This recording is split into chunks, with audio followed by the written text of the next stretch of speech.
네, 세 번째 이슈는 김수환 한국외대 교수 나오셨습니다. 안녕하세요. 안녕하세요. 네. 지금 국내에서 근로하던 외국인 근로자 7명이 IS에 가담한 걸로 이제 확인이 됐다. 네. 이러면 한국에도 IS의 어떤 테러 가능성에 영향을 좀 미치는 게 될까요? 얼마 전에 이제 어제 국정원이 그 7명의 그 한국에서 거주했던 체류했던 외국인이 한국에서 출국 후에 IS 가담했다는 그 사실을 확인했는데요. 이 중에 6명이 인도네시아 국적, 그리고 1명이 중앙아시아 국적으로 판명이 됐는데요. 다행히 그들이 한국에 체류할 당시에는 그 IS에 연계한 어떠한 테러 활동을 한 것이 밝혀지지는 않고 있습니다. 아, 체류할 때는요? 네, 체류할 때는. 하지만 그들이 한국에 체류했다는 그 사실 하나로, 그리고 현재 그들이 IS에 가담하고 있다는 사실로 그 단기적으로나 직접적으로 한국의 테러 영향을 직접적으로 미치지는 않을 것으로 보고 있지만, 그렇다고 해서 한국이 테러의 영향권 내에 혹은 영향권 밖에 벗어나고 있다고는 볼 수가 없습니다. 이 7명이 약간의 고리가 될 수도 있다. 그렇죠. 이런 네. 이제 우려가 한국에 대한 정보도 또 제공할 수 있기 때문에. 한국의 상황에 대해서도 그렇죠. 이제 또 정보를 제공할 수 있는데 또 네. 그 IS가 이제 십자군 동맹으로 지목한 한 60여 개 중에 네. 60여 개 국 중에 한국도 들어있잖아요. 사실 그렇죠. IS랑 우리랑 무슨 상관인가라는 생각하시는 분들도 많을 텐데 네. 왜 우리가 지목이 되는 건가요? 사실 IS의 타겟 국가, 그들이 말하는 속칭 타도 대상 국가들이 있습니다. 그래서 작년에 그들의 IS 선전 잡지인 다비크라는 그 잡지를 통해서 작년 9월에 그들의 어떻게 보면 그 적대 세력, 적대 국가, 즉 십자군 동맹을 62개국을 발표를 했는데요. 그중에 한국이 포함되어 있습니다. 그런데 그들의 타겟 대상이라는 것은 서방, 즉 미국 주도하에 미국의 대테러 활동에 참여하거나 아니면 협력하거나 지원하는 모든 대상, 모든 국가가 총망라되고요. 또한 미국의 연합군에 포함되는 모든 동맹국이 포함됩니다. 그렇기 때문에 한국도 예외가 될 수는 없는 거죠. 이렇게 그 IS가 한국에 대해서 좀 이렇게 지목을 하고 있는 와중에 네. 그 우리가 작년이었던가요? 그 김군이 네. IS에 가담하면서 이제 국민들에게 굉장히 충격이 됐었는데 네. 그 국정원 보고 중에 보니까 20대 여성을 포함해서 한국인 2명이 네. 또 IS에 가담 시도를 하다가 출국 직전에 저지가 됐다. 네, 이런 그렇습니다. 얘기가 나와요. 네, 한국인이 그렇습니다. IS에 가담을 왜 하는 걸까요? 한국인이 IS에 가담하게 되는 어떤 경위나 가담하려고 시도하는 그런 그 원인은 여러 가지가 있는데요. 가장 큰 것은 김군의 예를 보다시피 사회적 부적응자나 아니면 현실 도피 차원이 가장 크다고 하겠습니다. 하지만 그렇다면 이 사람들이 어떻게 IS에 접촉을 하게 되느냐? 작년에 그 2명의 그 IS 가담하기 위해서 출국을 시도했던 2명을 국정원에서 출국 그 금지 조치를 내린 적이 있고요. 또 국정원에서 발표한 바에 의하면 10명이 IS의 가담 방법을 모색하기 전에 적발이 됐다고 합니다. 그렇지만 이들은 사회적으로 소외되거나 사회적 소수자이기 때문에 IS가 펼치는 어떤 전략적인 홍보, 미디어 전략에 매도돼서, 경도돼서 IS에 대한 어떤 환상을 갖는 거죠. 현실 도피 차원이 더 크다고 보겠습니다. 그런 사례들이 생기면서 이제 정부 그리고 새누리당 여당에서는 네. 이제 테러 방지법의 필요성에 대해서 굉장히 강조를 하고 있는데 네. 교수님 어떻게 보세요? 테러 방지법에 대해서 좀 필요하다고 보세요, 지금? 이번에 지난 14일에 발생한 그 자카르타 테러의 네. 경우에 봤을 때 인도네시아 정부가 자카르타 테러를 이미 가능성을 알고 있었습니다. 그래서 경계태세를 갖추고 경계태세를 강화했음에도 이 테러를 방지하지 못했습니다. 그리고 특히나 인도네시아, 말레이시아, 필리핀, 싱가포르 같은 경우에는 약 최소한 900명 이상이 IS 가담하기 위해 시리아에 건너갔다가 가담했다가 최근에 상당수가 귀국한 것으로 또 보도되고 있습니다.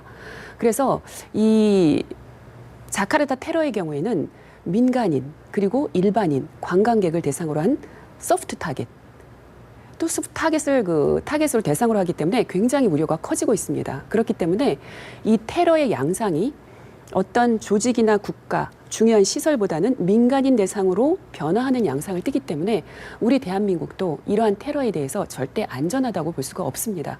그렇기 때문에 저희가 이제 김군이 IS 가담한 이후에 그리고 파리와 터키 테러 이후에 그 저희 대테러 방지법에 대한 논의가 활발하게 이루어지기 시작했잖아요. 근데 최근에 그 IS 테러가 동남아 지역까지 근접하고 저희가 위기 의식을 이제 느끼다 보니 대테러 방지법에 대한 어떤 필요성을 더욱 서둘러서 논의해야 되지 않을까 싶기도 합니다. 지금 이 IS가 대형 테러를 저지르는 도시들을 보면요. 이제 파리, 네. 그리고 터키 이스탄불, 그리고 네. 자카르타까지 사실 우리도 다 알고 있는 굉장히 네. 익숙한 도시들, 유명한 도시들인데 네. 이렇게 IS가 이런 도시들, 타겟으로 삼는 도시들, 그런 이유가 좀 있을까요? 그렇죠. 제가 말씀드렸다시피 IS는 그 전 세계의 이목을 집중하고 싶어 합니다. IS는 자신들이 국가라고 선포했기 때문에 자신들이 국가로 존재하고 건재하다는 걸 알릴 필요가 있습니다. 물론 그들의 타겟 대상은, 공격 대상은 그들을 비난하는, IS를 격퇴하고자 주장하는 미군과 같이 공조하는 프랑스, 일본, 영국, 또 비난하는 러시아, 중국을 다 포함하고 있지만 또한 주요 도시들을 공격함으로써 세상의 이목을, 전 세계 이목을 집중시키고 또 잠재적인 그들의 IS 전사들을 확보하려는, 모집하려는, 포섭하려는 그런 목적이 있습니다. 근데 또 보면 이제 관광지로 또 유명한 곳들을 또 고르는 부분들이 있는 것 그렇죠. 같더라고요. 네. 이게 아마 좀 민간인을 겨냥해서 공포심을 준다, 뭐 이런 그렇죠. 부분도 있겠죠. 네네. IS가 세력을 상당히 그 1년 반, 그들이 그 국가를 설립을 선포한 것이 2014년 6월 29일입니다. 근데 거의 1년 반 만에 그들은 굉장히 급속도로 세력을 확산했어요. 시리아, 이라크 거점으로 해서 그뿐만 아니라 뭐 리비아, 알제리, 이집트의 시나이, 그리고 뭐 필리핀, 아프리카의 뭐 보코하람 등과 연계해서 그 전 세계 8개 지부로 해서 그들의 조직원만 20만 명을 두고 있습니다. 그렇다 보니까 이들이 그들의 조직을 유지하고 그들의 조직이 건재함을 과시하기 위해서 특히나 그들의 그 테러 양상을 조직이나 국가 대상에서 민간인으로 어떻게 보면 그 눈길을 돌리고 있다는 거죠. 이렇게 한번 생각해 볼 수 있을까요? 만약에 우리나라 서울 같은 경우도 사실 네. 이제 세계적으로 이제 관광지기도 그렇죠. 하고 대도시고 네. 그렇기도 한데 IS가 서울에 주목을 할 이유가 혹시 있을까요? 충분히 있다고 봅니다. 네. 물론 제 생각에는 그것이 뭐 반년 후나 몇 개월 후나 1년 후가 되지 않을 수도 있겠지만 그렇다고 해서 서울이나 대한민국이 더 이상 테러의 안전지대는 아니라고 봅니다.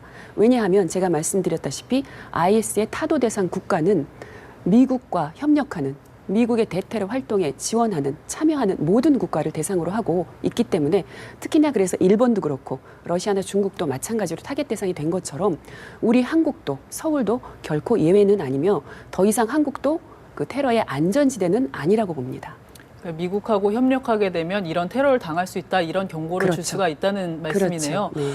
자, 저는 가장 궁금한 게 그 연합군, 미국을 위시해서 이제 연합군이 계속 공습을 하고 있지 않습니까? 네. 벌써 꽤 오랫동안 공습이 이루어지고 있는데도 그렇죠. 아직도 IS가 격퇴되기는커녕 테러의 양상이 더 극대화되고 있는 것 같아요. 네. 왜 격퇴가 안 되는 거죠? 참 복잡한 문제입니다. 사실 IS라는 조직은요, 그들 스스로는 국가라고 자칭하고 있지만 과거의 여타 테러 조직과 다릅니다. 그들은 확실히 국가 조직을 가지고 있습니다. 입법부, 행정부, 사법부, 군사 조직까지. 아, 시스템이 갖춰졌군요. 그렇죠. 시스템이 갖춰져 있기 때문에 예를 들어서 알카에다와 비교해 볼 때 알카에다 같은 경우에는 어떤 지도부를 공격해서 지도부를 제거하면 그 조직 자체가 와해되는 경우가 많습니다. 아, 지도부 중심이어서. 그렇죠. 예. 하지만 IS는 국가 체제, 국가 유세 체제를 유지하고 있기 때문에 일부 지도자를 제거를 해도 그 체제는 무너지지 않습니다. 비록 이들이 극단적인 테러 조직이긴 하지만 분명한 국가 체제를 유지하고 있는 정치 세력이기 때문에 결코 쉽게 격퇴될 수 없고 또 한 가지 IS 격퇴가 용이하지 않은 원인이 있습니다. 그것이 바로 그 연합군의 이해관계가 얽혀 있다는 것입니다. 특히나 네. 미국과 러시아의 관계가 얽혀 있죠. 미국과 러시아 같은 경우는 시리아의 아사드 정권 그 퇴출을 문제로 서로 상이하는 의견을 보이고 있거든요. 그렇기 때문에 이러한 이해관계로 IS 격퇴를 적극적으로 하지 못하는 것이고 또 따라서 IS 문제를 해결하기 위해서 가장 선행될 것은 시리아 내전을 해결하는 문제고 시리아 문제를 해결하기 위해서는 미국과 러시아의 공조와 합의가 있어야 합니다. 지금처럼 미국과 러시아가 이렇게 껌껌이 대립하는 와중에는 사실 좀 해결이 난망한 부분들이 좀 있겠네요. 요원합니다.